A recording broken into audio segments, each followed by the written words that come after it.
ஆன்மீக அன்பர்கள் அனைவருக்கும் வணக்கம். உங்களை எல்லாம் இந்த ஆன்மீக சேனல் மூலியமாக சந்திக்கிறதுல நாங்கள் ரொம்பவும் சந்தோஷப்படுறோம். நாங்கள் போடுற வீடியோலாம் உங்களுக்கு பிடிச்சிருந்ததுன்னா நீங்கள் லைக் பண்ணுங்கள், ஷேர் பண்ணுங்கள். குளத்தூர் பாபா டெம்பிள் சேனலுக்கு நீங்கள் சப்ஸ்கிரைப் பண்ணுங்கள். இன்னைக்கு தை அமாவாசை அப்படிங்கிறத பற்றி ஒரு சின்ன பதிவு கொடுக்க போகிறேன்.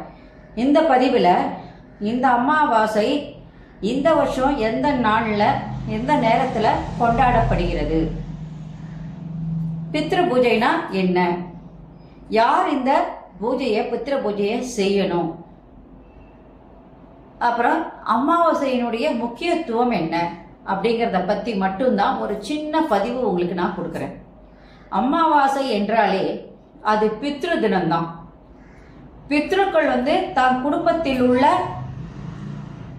நம்ம குடும்பத்தினர்லாம் இருக்காங்க இல்லையா, அவங்களுடைய நல்வாழ்விற்காக பித்ரு தேவதைகள் மூலமாக சூரிய பகவான் மூலமாகவும் தன் அன்பை காட்டி வருகின்றனர். பித்ரு தேவதைகள் சூரிய பகவான் கிட்ட சொல்லி சூரிய பகவான் மூலியமா தான் அவங்களுடைய வாழ்த்துக்கள் நமக்கு கிடைக்கும். மாதந்தோறும் அமாவாசை வந்துகிட்டே தான் இருக்கு. ஆனா ஆடி அமாவாசை, புரட்டாசி அமாவாசை, தை அமாவாசை, இந்த 3 அமாவாசையும் மிகவும் முக்கியமான ஒரு வழிபாட்டிற்குரிய அமாவாசைகள். ஏன்னா இந்த அமாவாசைகளை நம்ம நீத்தா கடன் என்று கூட நம்ம சொல்லலாம். நான் எப்படி எளிமையாக நம்ம பூஜை பண்ணா கூட அந்த பித்ருக்கள் அதை கண்டிப்பாக ஏத்துப்பாங்க. இந்த வருஷம் தை அமாவாசை 29/1/2025 புதன்கிழமை, அதாவது தை மாதம் 16ஆம் தேதி இந்த அமாவாசை தினமானது வருகிறது. அன்னைக்கு எள் தண்ணீர் இறைச்சி தர்ப்பணம் செய்வாங்க இல்லையா, அதுக்கு நல்ல நேரம் பார்த்தீங்கன்னா காத்தால 6:30 மணிலிருந்து ஒரு 7:30 மணிக்குள்ள நீங்க அந்த பூஜையை முடிச்சுக்கலாம். எள் தண்ணீர் இறைக்கிறதெல்லாம் பண்ணலாம், தர்ப்பணம் பண்றதெல்லாம் அந்த நேரம் உங்களுக்கு உகந்த நேரமா இருக்கும்.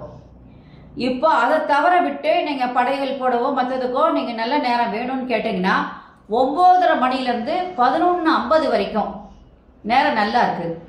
அந்த நேரத்துல நீங்க பூஜை செய்யறதுக்கு உங்களுக்கு உகந்த நேரமாக இருக்கு.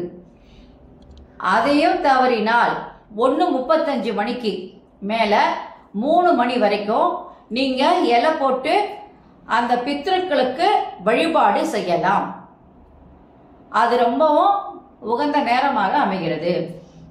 இப்போ பித்ருக்களுடைய படங்களை எப்படி வைக்கணும்னு கேக்குறாங்க. நீங்க பித்ருக்களுடைய படங்களை வைக்கணும் அப்படின்னு சொன்னா அதை நீங்க கிழக்கு வடக்கு பார்க்குற மாதிரி வச்சீங்கன்னா தான் அது பூஜிக்கிறதுக்கு ஏற்றதாக இருக்கும்.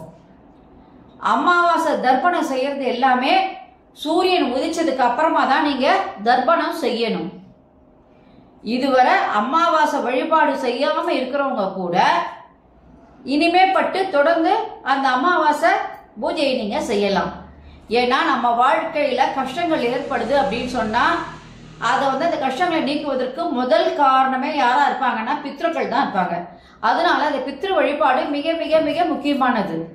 அதனால நம்ம என்ன பண்ணணும், இதுவரை பூஜை பண்ணாதவங்க கூட தொடர்ந்து அந்த அமாவாசை பூஜையை இனிமேப்பட்டு நம்ம செஞ்சுட்டு வரலாம்.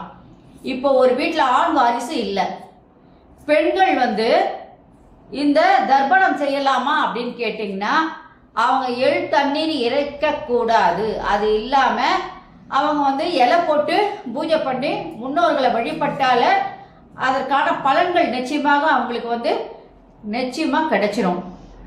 இப்போ யார் யார் பெண்கள்ல யார் இந்த அமாவாசை பூஜை செய்யணும் அப்படின்னு கேட்டீங்கன்னா, கணவனை இழந்த பெண்கள் எள் தண்ணீர் இறைக்கலாம்.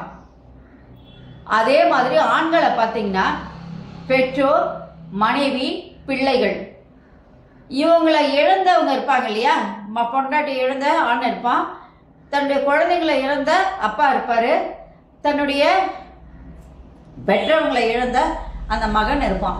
இவங்கெல்லாம் அந்த எள் தண்ணீரை இறைக்கலாம்.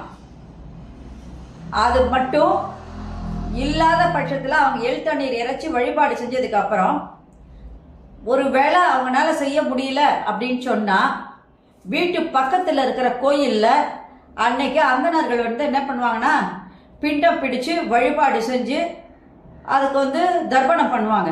அந்த இடத்துல கூட நீங்கள் போய் என்ன பண்ணலாம், அதில் போய் நீங்கள் கலந்துக்கிறது ரொம்ப ரொம்ப விசேஷமானது. இப்போ அந்த நாளில் நீங்கள் பூஜை செய்கிறதெல்லாம் முக்கியமாக நீங்கள் என்ன பார்க்கணுன்னா, ராகு காலம் யமகண்டம் தவிர்த்து நீங்கள் எப்போது வேணாலும் நீங்கள் அந்த பூஜையை செய்யலாம். அன்றைய தினம் படையலிட்டு பூஜை செஞ்ச பின்பு முக்கியமாக நீங்கள் செய்ய வேண்டியது ஒன்றே ஒன்று தான். காக்காய்க்கு அன்னத்தை கொண்டு போய் வச்சுட்டு அந்த காகம் சாப்பிட்ட பின்பு தான் நீங்கள் வந்து என்ன பண்ணணும், அந்த இலையில் இருக்கிற சாப்பாட்டை நீங்கள் சாப்பிடணும். முக்கியமாக இலை போடும்போது கண்டிப்பாக தண்ணீர் வைக்கணும், அதை மறந்துடாதீங்க, அது வைக்கணும். இதுக்கப்புறம் என்ன வேலை இருக்குன்னா, சாயங்காலம் ஆன உடனே 6 மணிக்கு இந்த சூரியன் மறையிற டைமில் ஒரு விளக்கு ஏற்றி வச்சு அவங்களுக்கு நம்ம ஒரு சின்ன ஒரு கற்பூரத்தை காட்டியோ இல்லை ஒரு ஊதுவத்தி காட்டியோ வழிபாடு செஞ்சாலே போதுமானது. அதனால் பித்ருக்களுடைய நமக்கு அவங்களுடைய ஆசீர்வாதங்கள் அன்னைக்கு வேணும் அப்படின்னு சொன்னால், அந்த பித்ரு தேவதைகள் மூலமாக சூரியன் நமக்கு கொண்டு வந்து கொடுக்கணும் அப்படின்னு சொன்னால் நம்ம என்ன பண்ணணும், அன்னைக்கு கண்டிப்பாக அமாவாசை பூஜையை நிச்சயமாக செய்யணும். இது செய்யறதுனால என்ன பலனுன்னா, 5 கிரக தோஷங்கள் இருக்கு இல்லையா, அந்த தோஷங்கள் எல்லாம் இந்த வழிபாட்டின் மூலியமாக விலகுவதற்கான வாய்ப்புகளை அது ஏற்படுத்தி கொடுக்கும் அப்படின்னு சொல்லி இந்த பதிவை நான் முடிச்சுக்கிறேன். நாளைக்கு வேற ஒரு பதிவோடு உங்களை சந்திக்க வரேன். நன்றி, வணக்கம். இந்த வீடியோ உங்களுக்கு பிடிச்சிருந்ததுன்னா லைக் பண்ணுங்க, ஷேர் பண்ணுங்க, குளத்தூர் பாபா டெம்பிள் சேனலுக்கு நீங்க சப்ஸ்கிரைப் பண்ணுங்க. ஓம் சாய்ராம். ஓம் சாய்ராம். ஹரஹர Mahadeva. Shambho Mahadev. Subscribe to my channel and please press the bell icon for more videos.